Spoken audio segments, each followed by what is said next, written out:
When I was a kid, and to an extent in my adulthood, I loved animated movies. I grew up a Disney kid for sure, with the likes of Aladdin, The Lion King, Tarzan, Hercules, and Mulan all being some of my favorites. But there was another company out there that would periodically give the House of Mouse a run for its money, and that company was Dreamworks Studios. You could be forgiven for mistaking a Dreamworks animation for a Disney film, as the quality was top tier for a surprising amount of their projects, and they continue to show their design chops in the CG market, standing as the direct competition to the immensely successful Pixar. If I were to ask you what your favorite Dreamworks movie was, I'm sure I'd get a lot of the common answers like The Road to El Dorado, Shrek, Kung Fu Panda, or How to Train Your Dragon. All are fine choices in their own right, but there's one film in particular that goes entirely unnoticed or underappreciated. And of course, I'm talking about The Prince of Egypt. The Prince of Egypt was released on December 18th, 1998, and was produced on a $70 million budget, grossing $218 million worldwide, making it the most successful non-Disney animation at the time. The movie received generally positive feedback from the film community, garnering praise for the traditional animation, the fantastic music, and the incredible voice acting. The movie was the first DreamWorks project to be traditionally animated. For those who don't know, traditional animation was the process of hand-drawing sequences on paper. The animator would draw the characters, the layout, and the background, with each drawing in the sequence being slightly different to the one before and the one after. This created the illusion of movement once everything was laid out in order and put to film. There are many more steps than just that, but for the sake of this video, you only need to know that things were hand-drawn instead of produced digitally, as is the course of action in modern-day animation. With that taken into consideration, you cannot deny that this film is absolutely gorgeous. Each frame is painstakingly and masterfully composed, offering plenty to keep the eye busy. The film stands as a beautiful testament to just how breathtaking traditional animation was. From the earthy browns to the deep reds and the coolness of the blues, there is no shortage of heart and artistry here, rivaling plenty of animated films even today in my personal opinion. The music was another point of interest for a lot of critics and viewers alike. With a score that was both haunting and rich with emotion by the hit factory Hans Zimmer himself, and the charming songs brimming with personality by Stephen Schwartz, The Prince of Egypt could have easily fit in along the many juggernauts of the Disney realm. To this day, I can still recite any of the songs in this movie with ease. The song used in the promotional material for the movie, When You Believe, which was performed by Whitney Houston and Mariah Carey, even went on to win an Academy Award for Best Original Song. The movie was also nominated for 2 Grammy Awards, being Best Song Written Specifically for a Motion Picture or Television, and Best Soundtrack Album. My personal favorite track in the movie is called The Plagues, which we'll come back to later in the video. The Prince of Egypt sported a powerhouse of all-stars making up the cast. Val Kilmer provides the voice of Moses and the uncredited voice of God. Lord Voldemort provided the voice of Ramesses II.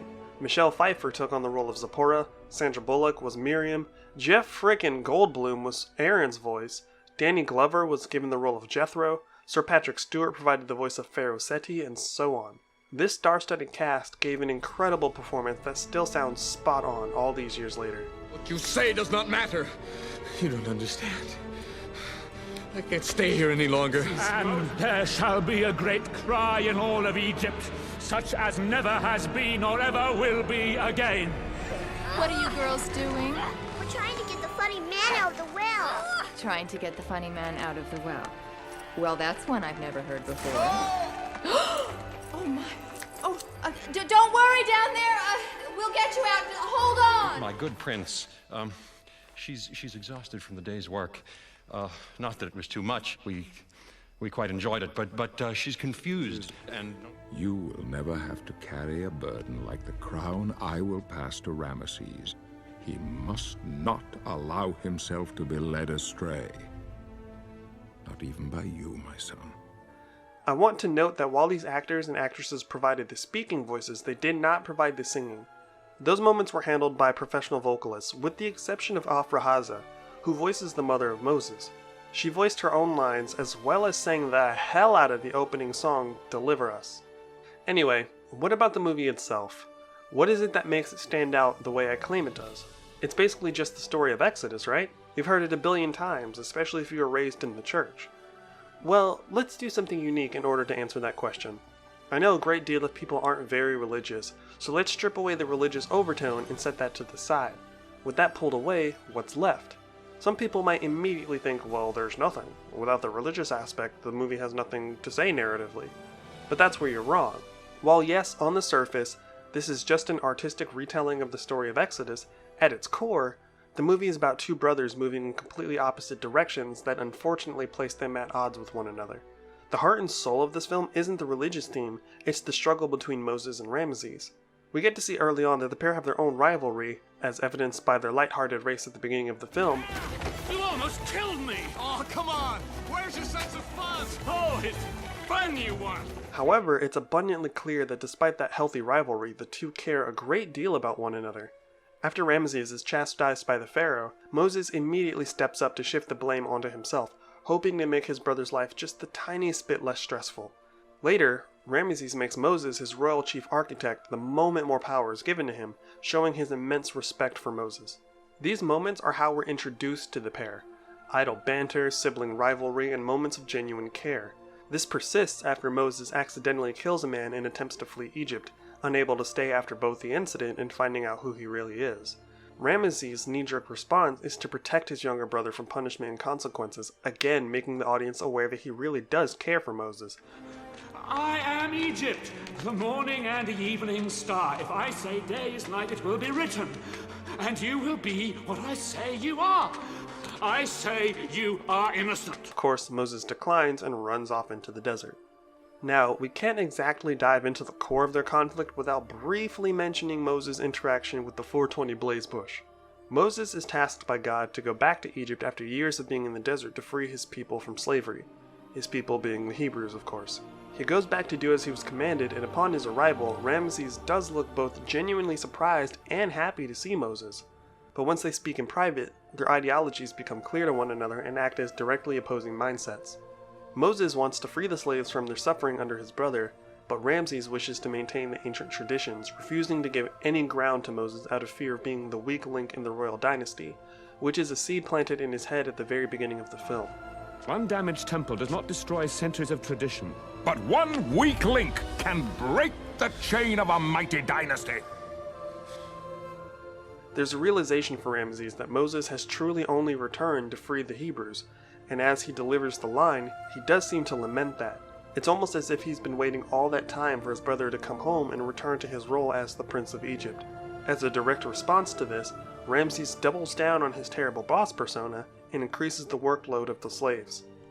Later, Moses again attempts to speak to Ramesses, but to no avail. Moses has been trying to take the diplomatic approach, but at each turn, his brother refuses to budge. This takes us into my favorite portion of the movie, the plagues, which perfectly embodies the conflict of the two within its lyrics. Also, this song is a total banger. Once I called you brother, once I thought the chance to make you laugh was all I ever wanted. And even now, I wish that God had chose another, serving as your foe on his behalf is the last thing that I wanted. This was my home. All this pain and devastation, how it tortures me inside. You who I called brother, how could you have come to hate me so? Is this what you wanted? Then let my heart be hardened, and never mind how high the cost may grow. This will still be so. I will never let your people go. There's a very distinct framework to the song that doesn't even really focus on the actual plagues. With the exception of the choir, the lyrics zero in on the friction between the brothers. Moses actively despairs about the suffering their conflict is bringing down upon innocent people. He laments the fact that he even has to act as Ramses' opponent in the first place. He can see that the only thing preventing things from getting better is his brother's own unwillingness to see past his ego. Ramesses, on the other hand, is under the impression that Moses has come to hate him, and that it's his desire to see Egypt, and by proxy Ramses, destroyed. Ramesses sticks to his guns and blindly disregards the suffering of his own people just so that Moses can't leave with his people. Moses doesn't even want to be there as his brother's enemy, and Ramesses is simply afraid of dishonoring the memories and traditions of those who have come before him. The song really brings a spotlight to the two differing mindsets and adds a human element to the story instead of leaving it very cut and dry the way most iterations of the tale go. After the plagues, Moses goes to speak to Ramses again. There's a moment in which the two find themselves reminiscing about the humorous mischief they used to get into together, their brotherly bond on display once more. Moses is trying desperately to appeal to his brother's humanity, and for a time it appears to be working. But once his son shows up, Ramses once again retreats into his stubbornness, much to the dismay of Moses, who knows what's coming next. Eventually, Moses' kill streak gets high enough for him to drop a spiritual nuke on Egypt, and after losing his own son, Ramses finally allows the Hebrews to leave. On his way out, Moses actually takes the time to mourn on behalf of his brother. It's a small touch, but it adds so much to the idea that Moses never wanted any of this, certainly not at the expense of his brother's loved ones. While the story does dip back into the things you'd expect from this point forward, there is a moment at the end in which Moses has crossed the sea and looks back as though to say farewell to his brother. More than anything, it's the conflict between these two that carry this film. If the Prince of Egypt was just a typical retelling of Exodus for the usual church folk, I don't think it would be anywhere near as good as it is. I watch this movie every year on Easter like clockwork, and I never get bored with it. As someone who has siblings of my own, including an older brother, it was easy to empathize with Moses and at times with Ramses. I wondered what I'd do if I was Moses or if I was in Ramses' shoes, and I'd like to believe I'd do the right thing, but that can be subjective when the lines aren't black and white. Moses wanted to do good, but saw firsthand that doing so could still invite unintentional suffering upon others. Ramses wanted to do good in his own way, live up to the legacy of his father before passing their traditions on to his son. In his eyes, freeing the Hebrews wasn't an option as it would essentially rob his son of his future. But like I said, you can peel away the religious themes and still find a genuinely good film with its own themes and messages. And all I really covered was some of the dialogue. There were moments of visual storytelling that were done through subtle facial animations or body language. This is one of those films that you just have to watch for yourself to truly appreciate everything it offered way back in 1998. Everything just seemed to be better in the 90s, and this hidden gem of a movie is no different. What 90s or early 2000s film do you wish more people paid attention to? Let me know in the comments below, and as always, thanks for watching.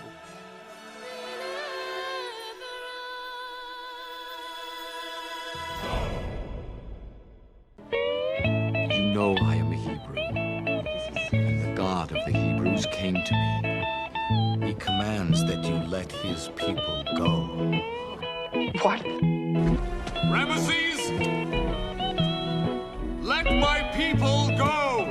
What? Say what again? Say what again? I dare you. I double dare you, motherfucker. Say what one more goddamn time.